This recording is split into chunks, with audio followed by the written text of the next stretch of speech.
today I am going to discuss fourth lecture of system of particles means rotational motion. इसके पहले मैंने moment of inertia of n particle system, moment of inertia of rigid bodies, उस पर कुछ based numericals. Rigid body में मैंने rod की moment of inertia, ring की मोमेंट ऑफ इनर्शिया, डिस्क की मोमेंट ऑफ इनर्शिया, उन सब के एप्लीकेशन न्यूमेरिकल्स के रूप में भी मैंने कराया है, पूरी डेरिवेशन के साथ कराया है मैंने. उसके बाद उसके पहले वाले लेक्चर में मैंने सेंटर ऑफ मास भी पढ़ाया है.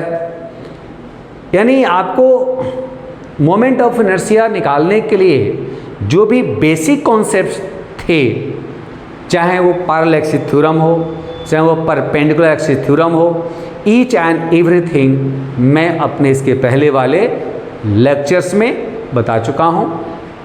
उन सब लेक्चर को यदि आपने नहीं देखा होगा तो उसको आप देखेंगे पहले जा करके, उसको समझेंगे, उसको नोट्स बनाएंगे और उसके बाद आज के टॉपिक को पढ़ेंगे. आज के टॉपिक में हम लोग बात करेंगे टॉर्क का.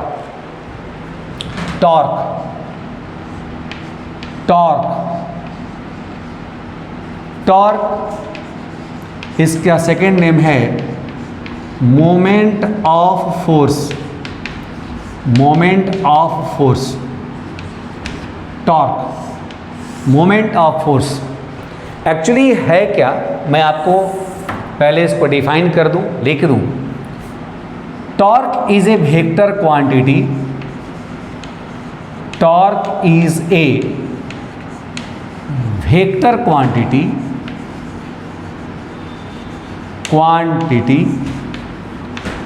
whose magnitude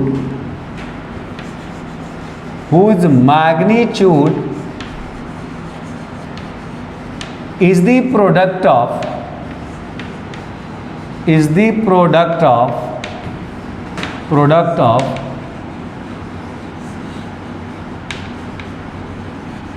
magnitude of applied force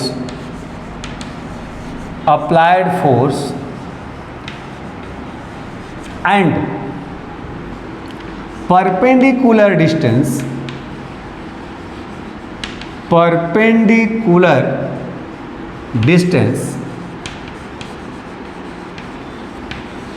of line of action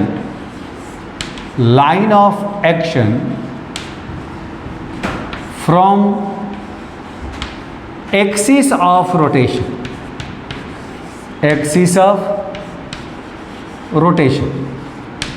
मैंने कहा कि यदि एक कोई बॉडी है बेटा, मान लो ये कोई बॉडी है, ये बॉडी किसी एक्सिस के अबाउट, मान लो कि एक्सिस यहाँ से इस बॉडी का पास करा हो इस तरफ से, इस बॉडी को घुमाने के लिए कोई फोर्स लगा हुआ हो, ये एफ अप्लाइड फोर्स है, ये अप्लाइड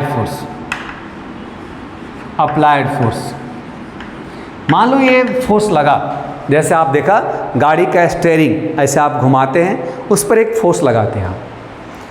इस फोर्स जिस लाइन में है उस लाइन को मैं यदि बढ़ा दूं इस टाइप से, जिस डायरेक्शन में फोर्स लग रहा होगा उसको मैं लाइन बढ़ा दूं ऐसे, इसको कहते हैं बेटा लाइन ऑफ एक्शन. यानी जिस लाइन में एक्शन हो रहा हो, और इस एक्सिस से परपेंडिकुलर डिस्टेंस, ये हो गया axis of rotation. Perpendicular distance को मैं d मान लूँ तो torque equal to, therefore torque, इसको सिंबॉलिकली टाउ से नोट करते हैं. टाउ इक्वल टू डिफिनेशन कहता है कि वेक्टर क्वांटिटी कहता है कि product of magnitude of applied force and perpendicular distance of line of action. इस लाइन ऑफ एक्शन से ये परपेंडिकुलर डिस्टेंस यानी फोर्स इनटू डी ये हो गया मैग्नीट्यूड ऑफ टॉर्क। यानी जब हमको टॉर्क निकालनी होगी तो लाइन ऑफ एक्शन और एक्सिस ऑफ रोटेशन का परपेंडिकुलर डिस्टेंस पता होना चाहिए। तो लाइन ऑफ एक्शन जो भी फोर्स लगा होगा उसका मैग्नीट्यूड, लाइन ऑफ एक्शन से परपेंडिकुलर डिस्टेंस, दोनों को मल्टीप्लाई करेंगे, टॉर्क की मैग्नीट्यूड निकल जाएगी। ये मैग्नीट्यूड का डिफिनीशन हो गया। ये बात कंप्लीट नहीं हुई, आगे सुनिए। Next, its direction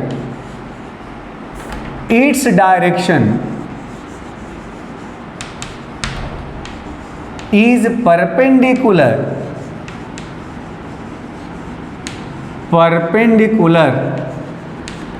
to plane containing of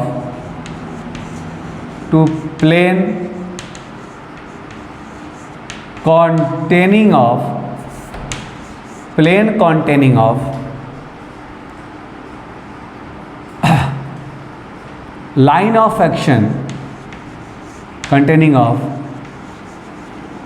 line of action and perpendicular distance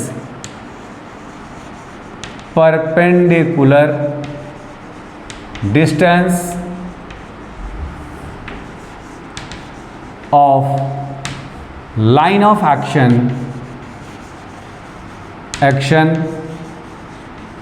from axis of rotation means कहता है कि मान लो इसको आप एक एक्सिस मान लो, इसको भी आप एक्सिस मान लो, इसको भी आप एक्सिस मान लो। कहता है कि मान लो ये ओरिजिन है, एक आपने पोजीशन वेक्टर आर वेक्टर लिया है और इस आर पर आपने एक फोर्स लगाया है एफ वेक्टर। इस लाइन ऑफ एक्शन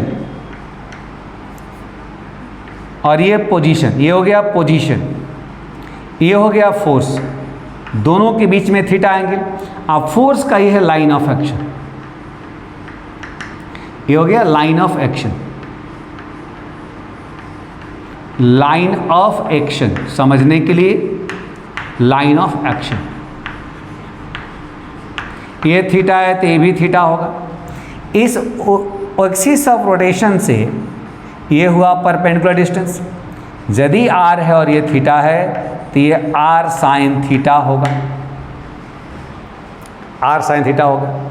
डिफिनीशन कहता है कि torque equal to r perpendicular into F, r perpendicular r sine theta into applied force means r F sine theta. Torque का फॉर्मूला हो गया। लेकिन ये कहता क्या है, ये कॉन्सेप्ट क्या कहता है? डायरेक्शन इन वेक्टोरियल फॉर्म यानी टॉर्क का कहता है डायरेक्शन आर क्रॉस एफ के बराबर होगा। देखो बेटा, आर एफ साइन थीटा लिखा हुआ है तो वेक्टर फॉर्म में इसको आर क्रॉस एफ लिख सकते हैं और tau vector is equal to are F sine theta n cap के इक्वल होगा। याद जब करोगे तो आपको क्या मिलेगा? तो आपको ये मिलेगा कि जो टाउ वेक्टर है, टाउ वेक्टर इसकी डायरेक्शन आर एफ से बना हुआ जो प्लेन होगा, आर और एफ से बना हुआ जो प्लेन होगा उस प्लेन के परपेंडिकुलर होगा। जैसा कि आप क्रॉस प्रोडक्ट में पढ़े हो, दो वेक्टर का जो क्रॉस प्रोडक्ट होता है उस क्रॉस प्रोडक्ट का रिजल्ट दोनों वेक्टर से जो प्लेन बनता है उसके परपेंडिकुलर होता है।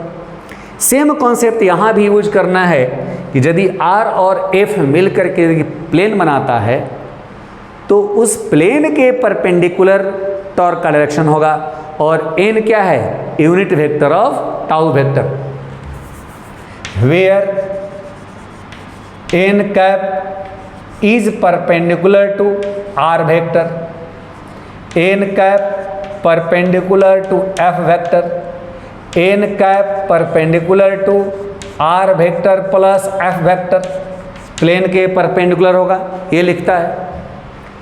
तो कहीं ना कहीं टॉर्क की जो डायरेक्शन है वो आर और एफ के प्लेन के परपेंडिकुलर है। एग्जाम्पल के लिए आपको मैं समझाऊं कि मान लो कि एक बोल्ट है, ये बोल्ट नट आप समझते हो ना कि नट बोल्ट नट इस पर कसा रहता है, जिस पर नट को कसा हुआ रहता है उसको बोल्ट कहते हैं। तो जब नट को खोलना होता है तो हम लोग क्या करते हैं, उस नट के ऊपर एक हम लोग इसके ऊपर रेंच लगाते हैं। पेन देखें, जिस तरह से इसको मान लीजिए कि ये आपका रेंच हो गया, इसको सम टाइम पन्ना भी कहते हैं। तो जब आप इस नट पर जब एक रेंच लगाते हो, रेंच लगाकर जब अपने हाथ से ऐसे घुमाते हो या ऐसे घुमाते हो, किसी एक डायरेक्शन में घुमाते हो तो नट इसके ऊपर घूमने लगता है।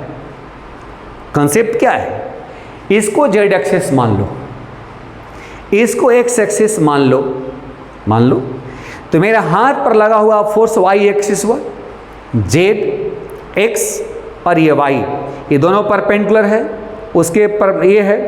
तो जैसे ही ये एक्स और वाई, आर और एफ दोनों को हम आपस में मिलाए यानी आर और एफ, तो इसका जो रिजल्ट है नट जेड एक्सिस पर घूमता है। एक्स और y का रिजल्ट z पर हुआ, एक पर r, एक पर f, एक्स वाई प्लेन बना और एक्स वाई प्लेन के परपेंडिकुलर z हुआ, तो z एक्सिस पर नट घूमता है। मीन्स टॉर्क आर एफ का रिजल्ट z एक्सिस पर हुआ। वैसे भी ऐसे भी घुमाओगे, ऐसे भी इसको x मान लो, इसको y मान लो और हाथ को ऐसे नीचे दबाओ तो ये नट घूमना शुरू होगा। x एक्सिस पर नट, y एक्सिस पर ये रेंच और z एक्सिस पर फोर्स लगाओगे तो रेंच घूमना शुरू होगा। जब आप कहीं भी कि थ्रेड पर कसा हुआ चीज़ को घुमाते हो, जैसे पेन ही है, इसको हम ऐसे घुमाएंगे तो ऊपर नीचे इसका थ्रेड जो कटा हुआ है ये ऊपर नीचे घूमना शुरू होगा। तो कहने का मतलब ये है कि जो आपका टॉर्क है आर और एफ दोनों के क्रॉस प्रोडक्ट के बराबर होता है। आर और एफ से बना हुआ प्लेन के परपेंडिकुलर टॉर्क का डायरेक्शन होता है। ओके, अब इसको थोड़ा समझिए। ये तो इसकी डिफिनीशन है, याद कर लेंगे, समझ लेंगे, कर लेंगे, एग्ज़ाम वगैरह में आएगा, इसको अच्छे से नोट कर लीजिएगा, ये आपको काम आएगा। अब इसकी कंडीशन बता रहे हैं, कुछ cases, special cases, special cases of torque, special cases of torque. Number 1 यानी case 1, when theta is equal to 0 degree between are vector and F vector, then tau will be minimum and equal to 0। क्यों? तो जब tau is equal to are F sine 0 लिखोगे तो value 0 आएगा। अब इसका क्या मतलब है तो समझो, मान लो कुछ देर के लिए कि ये नट है, इस पर रेंच हमने लगाया, तो रेंच ये एक्सिस हो गया, जिस पर ये घूमेगा एक्सिस हो गया। एक्सिस से ये जो आप देख रहे हो रेंच, ये आर वेक्टर हो गया। आर वेक्टर पर जब मैं ये फोर्स लगा रहा हूँ, फोर्स, तो ये घूमेगा। अब यहाँ से समझना, ये है एक ओरिजिन, एक तरह का एक्सिस, और यहाँ से आर वेक्टर की डायरेक्शन बाहर की तरफ, एक्सिस से बाहर की तरफ आर वेक्टर की डायरेक्शन होगा। जब आर वेक्टर की डायरेक्शन बाहर की तरफ है, कहता है कि आप इसको घुमाना चाहते हो, तो यदि आप इसको खींचो, रेंच को लगा के ऐसे खींचो, बाहर की तरफ खींचो, तो आर और एफ दोनों के बीच में 0 डिग्री का होगा, तो ये नट खुलेगा नहीं। रेंच भले बाहर आ जाए, नट खुलेगा नहीं। इसका मतलब कि आर के डायरेक्शन में यदि कोई फोर्स लगता है तो इस पर लगा हुआ टॉर्क का रिजल्ट 0 होगा। This is the case number 1। Case number 2, when theta is equal to 180 degree between r vector and f vector, then tau is equal to r f sin 180, tau minimum is equal to 0। इस case में भी कोई torque नहीं लगेगा। मतलब यदि ये मैं फिर से कहता हूं ये नट है, इसके ऊपर ये रेंच लगा हुआ है, आर वेक्टर इधर में का पोजीशन वेक्टर है यहां से, यदि मैं फोर्स अब ऐसे लगाऊं, इधर से लगाऊं ऐसे, तो एफ का डायरेक्शन और आर का डायरेक्शन दोनों 180 डिग्री पर है, ये नट नहीं खुलेगा, मीन्स दोनों का जो रिजल्ट टॉर्क है वो नहीं लगेगा। तो टॉर्क का value 0। Case third, when theta equal to 90 degree between are vector and F vector, then torque will be maximum, torque maximum लगेगा, tau equal to are F sine 90 का वैल्यू 1, यानी tau maximum जो आएगा वो R F के बराबर होगा। क्या मैं समझाया? मैंने कहा कि यदि मान लो कि ये आपका नट है, इसके ऊपर है, रेंच लिया, लगा दिया आर वेक्टर, आइए एफ, आर और एफ दोनों परपेंडिकुलर है, जब ये दोनों का रिजल्ट मिलेगा अब ये नट घूमना शुरू होगा, यानी कोई ना कोई टॉर्क मिलेगा। यदि हम ऐसे भी तिरछा लगाएं, थीटा 90 से कम होगा तब भी टॉर्क होगा, अलग बात है कि मैक्सिमम से कम होगा, क्योंकि साइन में 90 से कम लेते हैं वैल्यू, तो उसका वैल्यू 1 से कम होता है। लेकिन जब ये दोनों परपेंडिकुलर होगा, मैक्सिमम यहाँ पे टॉर्क लगेगा, क्योंकि साइन 90 इक्वल टू 1 होता है, जो मैं आपको समझा चुका हूँ। ये सब स्पेशल केस हो गए, ये सब बात याद रखना है। खुद आप दरवाजे को आप देखोगे कि यदि कोई दरवाज़ा को आप खोलते हो, दरवाज़ा मान लो कि ये दरवाज़ा हो गया, एक सोचो ऐसे कि जहाँ पर दरवाज़ा ये आपका, इसमें ये दरवाज़ा मान लो सेट किया हुआ है, इमेजिन करो। यदि इसको खोलना है तो आप इधर खींचोगे तो खुलेगा क्या? नहीं। क्या आप इधर धकेलोगे तो खुलेगा क्या? आपको क्या करना है, दरवाज़ा पर ऐसे फोर्स लगाओगे या ऐसे खींचोगे या उधर, तब दरवाज़ा घूमना शुरू होगा। तो ये टॉर्क लगने के लिए थीटा का वैल्यू 90 हो तो मैक्सिमम टॉर्क होगा, 90 0 के बीच में हो तो कुछ टॉर्क होगा जरूर, बट 0 नहीं होगा। 180 और 0 के केस में टॉर्क 0 होता है। अब देखिए, SI unit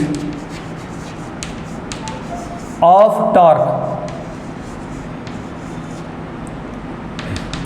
since tau is equal to r into F होता है, ये होगा न्यूटन, ये होगा मीटर, तो न्यूटन मीटर टॉर्क का SI unit.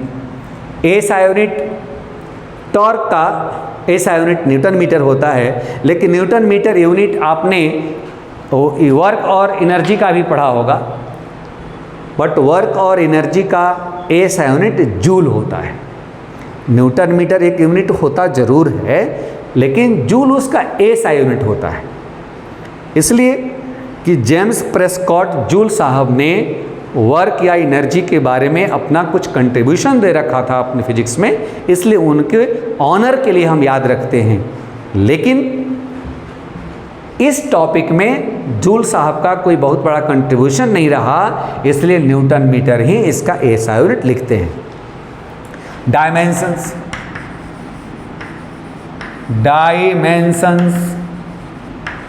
Of torque is equal to r into F. R का डायमेंशन एल, एफ का dimension M L T inverse 2, solve करोगे तो मिलेगा M L square T inverse 2 torque का डायमेंशन। मैं आपको एक याद रखने के लिए बात समझा दूं, याद रखिएगा कि टॉर्क जो मैंने पढ़ाया कि आर क्रॉस एफ तो R क्रॉस F भी होगा, never can be written as F cross R, चूंकि आप जानते हो कि A cross B not equal to B cross A। यदि ये बात आपने सीख लिया है कि R क्रॉस F टॉर्क होता है तो गलती से भी F क्रॉस R नहीं करेंगे, नहीं तो फिर आपका सब कुछ गलत हो जाएगा, सब थिंकिंग, सारा कैलकुलेशन सब रॉन्ग हो जाएगा। तो ये एक पार्ट हो गया, इसको अच्छे से आप नोट कर लें। नोट करने के बाद आइए इस पर एक एग्जाम्पल करते हैं, कैसे टॉर्क हम लोग निकालते हैं, यानी क्रॉस प्रोडक्ट करके कैसे निकालते हैं। नोट कर लीजिए पहले। देखिए, फिर से आपको याद रखने के लिए मैं एक बात समझा दूं कि आपने वेक्टर वाले टॉपिक में पढ़ा होगा I cross I, J cross J, K cross K equal to, आपने 0 पढ़ा होगा। आपने पढ़ा होगा I cross J equal to K, आपने पढ़ा होगा J cross K equal to I, आपने पढ़ा होगा K cross I equal to J, आपने पढ़ा होगा J cross I equal to minus K, reverse हो जाता है, K cross J equal to minus I cross K equal to minus J। ये बात आपने पढ़ा होगा शुरुआत में वेक्टर में। अब इसी पर बेस्ड हम एक सवाल करते हैं, question. A force F vector is equal to 5 newton I cap plus 5 newton J cap act at a point P of an object of coordinate of an object, या P का कोऑर्डिनेट लिख देते हैं, P का coordinate 1, 3, 1, 2, 3 लिख देते हैं। At point P of coordinate 1, 2, 3, then find the torque act on the body। जिस बॉडी के उस पॉइंट पर लग रहा होगा उस पर टॉर्क बताओ, ये क्वेश्चन कह दिया। तो अब ये टॉर्क कितना लगेगा उसके लिए कैलकुलेशन सीख लो, समझ लो। सॉल्यूशन देखो, एफ वेक्टर कितना है, 5 newton I cap, 5 newton J cap और 0 न्यूटन K कैप, K के अलावा कोई नहीं है। आर वेक्टर, चूंकि P का कोऑर्डिनेट 1, 2, 3 है तो पोजीशन वेक्टर हो जाएगा I cap 2J cap plus 3K cap और SI में ले लेता हूं इतना मीटर। तो tau vector is equal to, याद रखिए मैं क्या पढ़ाया, tau vector never can be written as F cross R। Tau can be calculate R cross F, by the R cross F we can calculate tau vector यानी torque vector. तो R vector cross F vector आप निकालोगे, आप देखो I J K, R पहले यहाँ 1 है, यहाँ 2 है, 3, 5, 5, 0। अब इसको सॉल्व करो। I, जैसे I को लिखोगे इसको ढक दो, 2 इंटू 0, 2 इंटू 0 माइनस 5 इंटू 3, उसके बाद प्लस J कैप। जैसे प्लस J कैप लिखा तो देखोगे K cross I plus J है, यानी इधर से मल्टीप्लाई होगा, इसको ढक दिया, 3 into 5 minus 1 into 0 plus K cap, जैसे कि इसको ढका 1 into 5, 1 into 5 minus 2 into 5। Simplify करिए, 0 माइनस 15 आई कैप 15 माइनस 1 प्लस 15 जे कैप 5 माइनस 10 माइनस 5 के कैप। आप समझ गए होंगे कि ये हो गया आपको tau vector. This is called tau vector, इतना न्यूटन मीटर। यदि कहता है कि इसकी मैग्नीट्यूड बताओ, तो टाउ वेक्टर की मैग्नीट्यूड आपको बतानी होगी, तो आप क्या करोगे, माइनस 15 का स्क्वायर प्लस 15 का स्क्वायर प्लस माइनस 5 का स्क्वायर, ये सॉल्व करोगे 225 प्लस 25, ये आ गया आपको 475, इतना न्यूटन मीटर। तो ये लगभग आपको ये नियरली 21 पॉइंट कुछ होगा, 22 न्यूटन मीटर के आसपास होगा। तो ये आप इसको क्रॉस प्रोडक्ट करके निकाल सकते हैं। तो इस तरह से आपका टॉर्क का कैलकुलेशन हम ऐसे कर सकते हैं, और आपको क्रॉस प्रोडक्ट आना चाहिए। अच्छे से इसको याद रखिएगा, एक क्वेश्चन की प्रैक्टिस कर लीजिएगा, और ये बहुत आपको आसान लगेगा।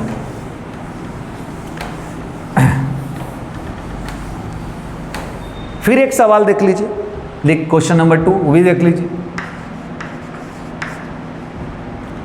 ए force F vector equal to 2i cap plus 3j cap plus 4k cap newton act on a body at point 2, -1, 3, then find the torque on the body।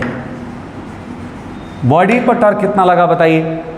तो आप अभी जो समझाया मैं आपको, उस पर क्या लगा, आप एफ वेक्टर कितना है आपका 2i plus 3j plus 4k, are vector कितना है, तो ये हो गया 2i कैप माइनस जे कैप प्लस 3k कैप, ये मिल गया।